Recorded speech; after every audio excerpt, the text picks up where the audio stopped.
Okay, sure. I'm thankful for, number one, I'm thankful for the environment I live in.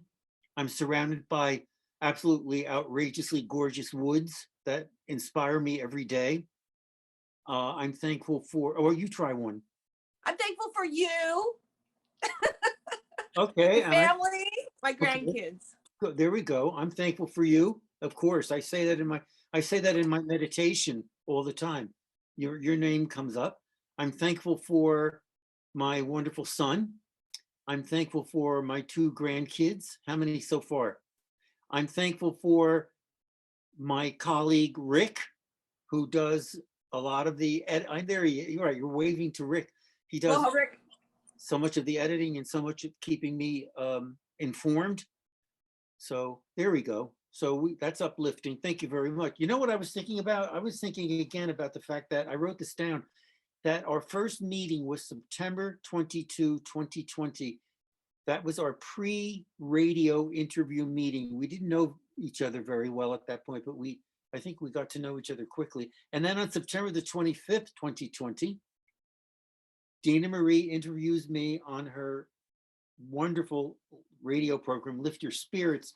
And that was all about my book for middle grade kids and middle school kids, really, Loukas and the Game of Chance, the story of loss and redemption, basically.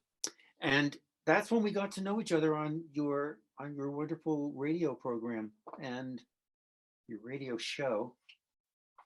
And that's when you told me about, oh, you know what I forgot to say? I'm sorry. I meant to say, welcome, buen dia, to all of our Spanish speaking viewers out there. There we go. Hello, everybody. Buenos dias. Buenos dias, buenos dias. And so all of a sudden I was involved happily in a world I didn't know hardly anything about. Of course, I had heard the word chakra and all that, but our energy matters, the art of crystal reading, learn how to manifest your heartfelt intentions. That word intentions too has become so meaningful to me. When you told me, you said, in the morning, think about what your intention is for the day. And it's so, what can I say, calming to be able to say, my intention today is to feel good about myself, is to celebrate myself, or my intention today is to show love for my partner and love for my son, and that kind of thing. And it's been a great joy to learn as I keep learning, from you. And I say here, I should go into it because I can say here, folks, let's gather in and around my friend, colleague, mentor, Dena Marie, as she alerts us in her glorious sanctum of a book, Our Energy Matters, The Art of Crystal Reading. She alerts us to her refined channels for achieving healing, recovery, a blessed redemption of broken, repressed spirits, hearts, minds, and bodies. In the open door chambers of her book, she made a riveting, and I sometimes think it's even bewitching, declaration to any of us longing for a new lease and renewed passion for our internal freedom, our presence in the ecstasy of be here now, and the glory of our relationships. When in her book, she wrote, as you make your way through this book, I will help you to understand the chakras, colors, crystals, numerology, mind-body connection, and most importantly, your intuition. Then I had to take a breath. Dena Marie, when I first read of your profound sense of heartfelt purpose and intention, I was set on trailblazing a course into the sanctuary of psychic powers you are trained, able, and liable to manifest through the network of sparkled energies you explored in the wide range of directions, suggestions, guidance, and prescriptions readers of your book are meant to savor, make their own, and enjoy in the manner of a wide-eyed, open-minded traveler entering for the first time a vibrantly endowed landscape or seascape. Wandering through your book, guised as that traveler in search of the refuge of loving care, compassion, honest deliberation. And I kept it's not so much deliberation as conversation, and also confession. There's a lot of confession with people that are your so-called clients. I prefer to call them seekers, who soul seekers, who come out to you and say, I've never said that to anybody before. I've never, and I find that to be, I find that to be so dynamic. Well, I say it here, I kept returning to the dynamic empowerment revealed in the intersection of color, crystal, chakra, and your uplifting stories of healing. And here's a mind-altering color, crystal, chakra story. Well, and I'm talking here about that perplexed guy from Alaska who came to you in need of relief and awakening. And I don't even think he knew it. He didn't know it. Did he really know? He had no idea why he was coming to you. But tell us about that guy. Well, that's when I would collect the rocks and do these little rock readings. And we were supposed to go dancing, me and my friend and his friend from Alaska, which was a family member. And then we got there, we decided not to do it. And so we went to my house and I did chakra readings. And I just remember at the end of the night, the man going, I don't think I've ever been happier. I don't think I want to go anywhere. And that was like, I didn't even know what I was doing, but something was weighing on him. It was the death of his son. And in fact, his son was murdered. And the couple, the parents were grieving, yet still kind of blaming each other. And they were moving apart. But his mind-body connection, the chakras, the rocks, everything pointed at what was going on. And I just blurted it out. And I'm intuitive. So I blurted it out and he goes, yeah, that's the thing that's been weighing on me. And I need to talk about it. And yes, people always say, can I tell you something I've never told anybody? But for a man who's grieving to tell another human being how sad he is and what's going on in his life, and then to have some type of spark, right? Some idea of what he could do. He was going to write his, I believe is going to reconnect with his wife and start that relationship on a different level, forgiveness or whatever. But they were taking it out on each other, right? And was weighing on him. Yeah, that story that I think you told me what he reached for. I can't remember right now the color of the stones or the color of the rock or whatever, but it was very revealing to you. Yeah, it's the heart chakra. It was green and it was a tainted black stone. So and I invented this, but for me, when it's green, it means a masculine energy, something not good. If it's pink, it's a feminine. So if it was pink and tainted, it could have been him and his wife, but was really breaking his heart was the death of his son. And that's what that told me. Yeah. And I that's why I like, people should know that when they read through your book, Our Energy Matters, there's story after story after story. And sometimes the other thing that you did, which I found so fascinating, is that you actually created these characters that represent kinds of people who have come to you over the years. And I can't even remember the names of some of them, but I found that so fascinating. Do you remember? Debbie Downer. Yeah, Debbie Downer. And then there was the one that talks a lot.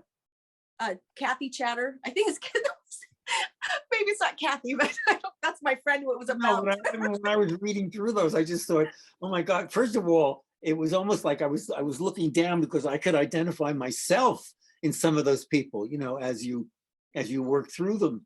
And there are these constructs that I think people should really know about, because I mean, you can really, it's almost like a mirror, and you all of a sudden you start seeing yourself, and also the other story I ask you to look at here too is the two very different women pained. They were so pained, it seemed, despondent, and I felt like they were wondering how to live their lives in harmony. We're puzzle pieces. So people will be attracted to people that are higher in one chakra and the other one's blocked. So for instance, this group, the women, one was super cold, stoic, and she's been sick forever. And the other one was super warm, lovely, and big hearted. And actually that's where I got the name Our Energy Matters, because Nanette, she's in the book, she gave her energy away so much, it ended up killing her. So, putting the oxygen mask on yourself first. She's the one that taught me that. She's the one that, about self-love. So her first reading was basically, she gave so much, she was becoming resentful, and it was eating her up inside, right above. She actually got cancer in her throat chakra and her heart, her high heart. And that's because she didn't know how to love herself. And in the card she wrote to me like 2 days later was beautiful. She goes, I live in a vacation home 24/7 and I'm never on vacation. Yeah, Dena, you were spot on about the anger and resentment. It eats me up inside. And because she attracted another woman who kept taking and taking and taking. And I know after the fact, my friend became a hospice worker because of this passing. And she feels the same way, that Nanette did not know how to practice self-love, and it was killing her. And so that's related to the heart chakra. Heart chakra, yep, pink, the color pink. And you know, treating yourself right, especially during the holidays.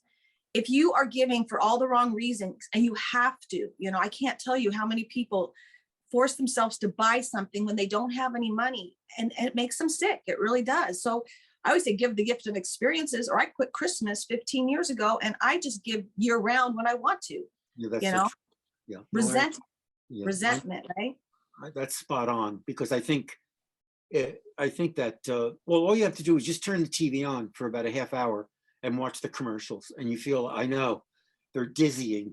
And right now, because right now we're into Black Friday or Black Saturday or whatever, and it's just devastating. I mean, you can't pull, you feel, I felt like I was being pulled into the TV. So my I was like these are my feet, and I'm like in the TV, and I went, no, let me out of here, let me out of here. Well, and just it's so metaphoric, and it's so obvious. I mean, the universe is speaking to us. It's Black Friday. It's not pink or green or festive Friday. It's not Celebration Friday. It's literally created by the malls and stuff to put them back into the black and not into the red. And it's all about money. And this is not about celebrating Christ or anything. This is all about corporate America pillaging us again. And I'm done. Take back your power, you know? Okay, well, there we go. All right, so that's the uplift right there. I mean, you know, that after, you know, kind of examining the devastation of what this could possibly do to your consciousness, and as I say before, your psychic power, you know, then all of a sudden you're in this hold, you know, so break away, you know, and do something. I mean, all of your prescriptions, that's what I was going to say, you know, I'd like to get back to some of those healing prescriptions the next time we meet. And I say, let's bring more light to more stories of healing and healing prescriptions in our next episode, because I think that those prescriptions are so doable and so practical. And when I should say to the people who are viewing us that they're prescriptions that are related to every single one of the chakras, you know, and we couldn't go through all of them, but we'll just maybe choose one or two the next time, and you know, and talk through those, because I think one that I know that I used was when I had kept a diary or a journal when I was in a very, very bad relationship, some 10, 15, maybe even longer than that, years ago, that kept me tied down in a kind of agony. And you said, well, why don't you just take the journal and burn the pages? And I wasn't at all shocked by it. I thought, well, gee, what a great idea. I mean, because then it's gone. And also, I'm just thinking of the smoke dissipating, you know, it's almost like a prayer, you know, a prayer of exoneration, or, you know, cleansing, you know. So I always appreciated that. So that's one of your prescriptions that you gave to me. And I found it very enlightening. If you folks, if you want to move closer to Dena Marie's wisdom, listen to her weekly radio show, Lift Your Spirits, on 1150 AM KKNW, or go to her website, dena-marie.com, and you'll find out how to connect to the website, to her life, I should say, and also to her radio program. Sometimes she has people hosting it, so she's not always the hostess, but I know that whenever I see it, it's always about philosophy, music, you could even say dance and just connection, lots of connection. And it's a very good place to go. My website, Anthony at anthonymanabooks.com is, you'll find there an interview with Dena Marie. You'll find there a lot of interviews with authors and special people in my life, but also you'll find a lot of activities for reading and writing for kids and teens, book suggestions. There's a whole section on poetry writing. So take a look, anthonymanna.com, anthonymanabooks.com, and that's it. So, all right, Dena Marie, again, it's been very pleasurable, very uplifting in so many ways. And we'll see you the next time. Thank you, Anthony. Yes, let's keep counting our blessings and lifting our spirits. Absolutely. A lot of that, please. Thank you so much. Bye-bye. Bye. Bye.